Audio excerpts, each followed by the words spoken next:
ভালোবাসাটা ছিল সুন্দর, কিন্তু বিচ্ছেদটা ছিল অনেক ভয়ঙ্কর। তখন কাঁপতেছিল বুকের ভেতর, মনে হয়েছিল সব শেষ হয়ে যাচ্ছে। চোখ থেকে অঝরে পানি বেয়ে পড়তেছিল, মনে হয়েছিল জীবনে যেন অন্ধকার নেমে আসছে। মাথা ঘুরছিল, কাকে বোঝাবো?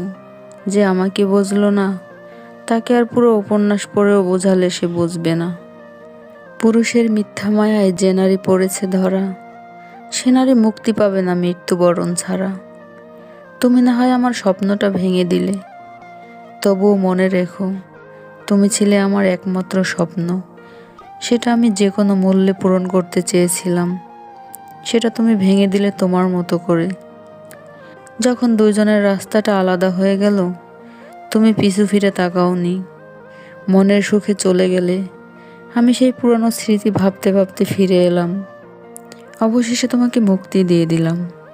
তোমাকে ভালোবেসে থাকতে চেয়েছিলাম, কিন্তু তুমি চেয়েছিলে মুক্তি। প্রথম যখন তোমার মায়ায় পড়েছিলাম, তখন ভাবতাম তোমাকে ছাড়া বাঁচা অসম্পূর্ণ। কিন্তু যখন বুঝতে পারলাম তোমার ভালোবাসা ছিল অভিনয় মাত্র, নিজেকে অনেক কষ্ট করে বুঝিয়ে নিলাম।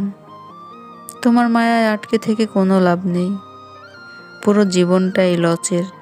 তোমার দেয়া আঘাতগুলো আমাকে কুরে কুরে খাচ্ছিল।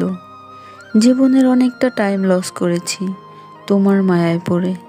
আমি তো তোমাকে ভালোবেসেছিলাম, তুমি করেছিলে অভিনয় তোমার জায়গা থেকে। অনেক কান্না করেছিলাম, তোমার অনুশোচনা হয়নি আমার জন্য, কারণ তুমি অন্য কারো মায়ায় আটকেছিলে। বুকের ভেতরের বোবা কান্নার শব্দ কখনো শুনতে পাও নাই। তার জন্য তো মনুষ্যত্ব লাগে, সেটা ছিল না তোমার ভিতরে। তুমি সবার কথা ভাবতে আমাকে ছাড়া, আর আমি তোমার কথা ভাবতাম সব কিছুর বিনিময়ে।